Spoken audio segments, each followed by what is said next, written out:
Okay, so welcome to this week's content on creating surveys.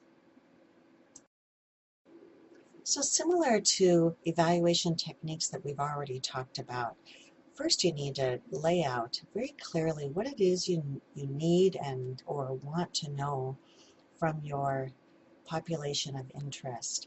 What is it that you want to walk away from? What is the most important information that you really need to know whether the program is feasible or whether it's working for this particular community? Then you need to think about the feasibility of the survey itself. Do you have the resources? Do you have the expertise? If you're thinking about mailing the survey, do you have the postage and a way of doing follow-up postcards or whatever it is to try to get the return rate as high as possible? We're going to talk about different methods for surveying people in a moment, but as you think about what's the best method for surveying people, of course you need to think about, is that really feasible with the resources and the expertise that you have? Next, of course, you want to narrow down the population of interest. Sometimes it may matter a bit if it's men or women, depending upon how you might phrase questions. But I think age and ethnicity or cultural background are probably more important, particularly if you're looking at surveying teens or younger people. The way you couch or phrase questions could make a difference. And then, of course, what community are you going to survey? Both in terms of how you would write the survey questions themselves for this particular community, but what's the best way to reach this community if you want to do a survey? Is there a time when they come together where you might be able to hand the survey out in person? Or if you are asking survey questions door to door or at an event, where might you find this community as they come together? So all of these things thought through before you even start can really help craft the most feasible type of survey. Next, you need to decide what kind of a survey model that you're going to employ to do with this particular population. Are you going to use mail, snail mail, or internet, which is becoming more and more popular and really convenient to use? Will it be a telephone survey, which frankly, unless you're my age or older, most people now, or many people, don't even have a landline anymore. So those types of surveys are really going away, but it might be possible to use that if you have everybody's phone number in your population. Or is it perhaps going to be an in-person survey, which is what they did on Parks and Recreation?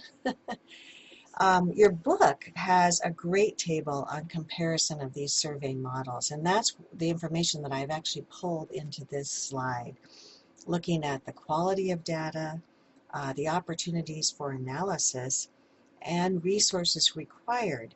And then they have rated each of these types of survey modes, high or low, medium, on whether or not they have these traits. For example, the ability to actually locate the respondent for mail is high compared to internet, which they've rated as low. Telephone, medium.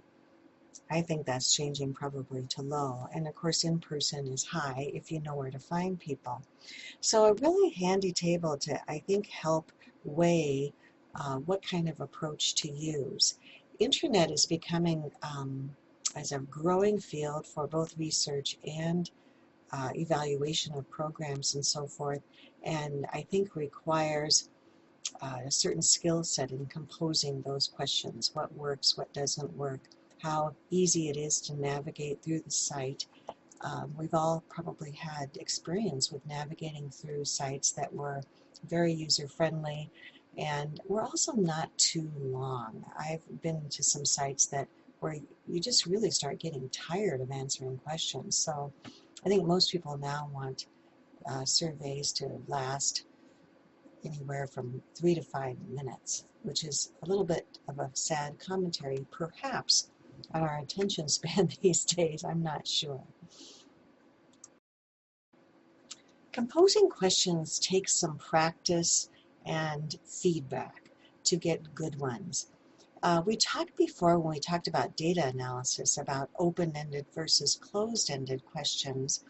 And this is an example from the chapter that we all read this week on developing survey questions that gives a good example of a closed-ended questions with some responses that are numbered and then make for easier data input and analysis. So what is the highest level of education that you've achieved? Some high school, etc., etc.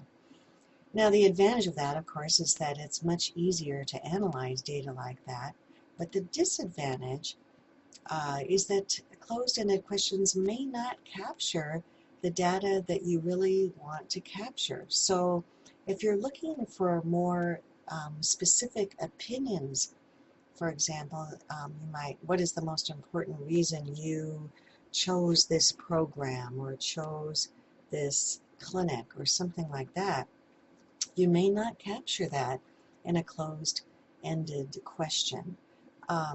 So having some open-ended and some closed-ended questions might be a good idea if you're really not sure exactly what the reasons are for people's dissatisfaction, for example. But then, of course, the danger is that you may elicit some irrelevant data that could be very time-consuming to analyze, or it may be very difficult to pick patterns out.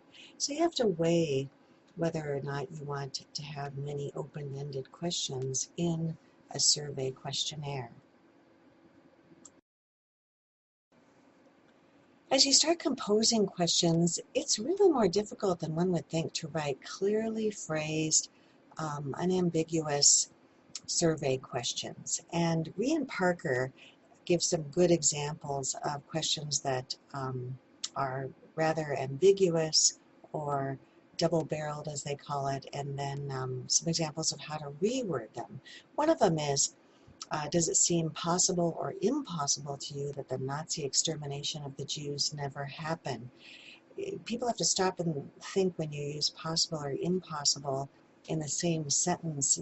Well, wait a minute, does that mean if I say possible that it did happen or it didn't happen? Or so if you want to avoid that by, as they suggested, saying, does it seem possible to you that the Nazi extermination of the Jews never happened, or do you feel certain it happened? So that's a little bit more clearly phrased, or it's definitely more clearly phrased, and then they have an answer that goes with that. They also suggest that you avoid double-barreled questions where it contains two or more issues that people have to sort through. And I don't know if you've ever been on the receiving end of questionnaires that are unclear in that way, but it can be very frustrating as you're trying to sort through how to answer a question. And they also say refrain from including biased background information, that sometimes you want to give a little bit of background so that people know where you're going, but it needs to be an appropriate emphasis, and you want to avoid emotional words and phrases. I think Amy Poehler gave a great example of what not to do when she said, do you want a nice park, or would you rather have that than a nuclear waste dump or something like that? So very, of course, what are you going to choose? As you think about the composing questions, you of course need to think about the population of interest very closely, and most people recommend about a 5th grade reading level just to cover everybody. But for some people who are learning English as a second or third language, even that may be a little bit difficult. Also thinking about the age of the people that you are questioning again. If you decide that you need to translate the questionnaire into other languages, you need to translate it by, have it translated by someone who's an expert translator that has been certified in that area, and then back translate it back to English to make sure it still makes sense. That's the step that some people sometimes forget to do. When you back translate it back, you might find that there are some things that just don't make sense. And I've got a couple of examples from Dr. Donald Patrick's work. You also need to think about cultural differences. What is acceptable in the U.S. to Americans may not be very acceptable to ask about in a specific way to people from other cultural groups. As we mentioned on the previous slide, we also need to consider cultural differences as we put together our survey questions. We need to think about idiomatic differences that might be contained within our questions, and those are our expressions, our ways of conveying information that's unique to a particular area. And of course, we don't only have idiomatic expressions in the US, but they're all over the world. And we also need to think about whether some of the information that we're using in the to ask questions might be offensive or just a really foreign idea to other people. And an example of that by Dr. Donald Patrick from the University of Washington is from the Health Assessment Questionnaire that he and his team were translating into Hindi for use in India. And one of the questions that they had as they were trying to get at people's manual dexterity, I believe after people had had a stroke, was, are you able to cut your meat? Well, in India, the problem is that most Indians don't use knives and forks, and 80% of the population in India are Hindu, and a majority of those are vegetarians. So a question like that could come across as rather offensive, or people just wouldn't know what you were talking about if they don't use a knife and fork. So the team, after talking with people in India, changed the question to say, are you able to break food into small pieces? Which made much more sense for that particular population. Here's another example that Donald Patrick uses from a questionnaire that his team developed on talking to people about incontinence issues.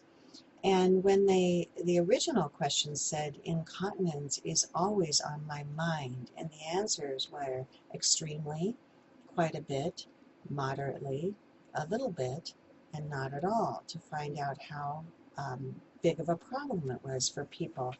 Well, the expression on my mind is very much an American expression, and there's really no German equivalent for that idiomatic expression. So what his team decided to do after talking to people is they used a frequency adverb in the German sentence, and it was, when you translate it back to English, it came across as incontinence constantly occupies my mind, which made much more sense for the Germans.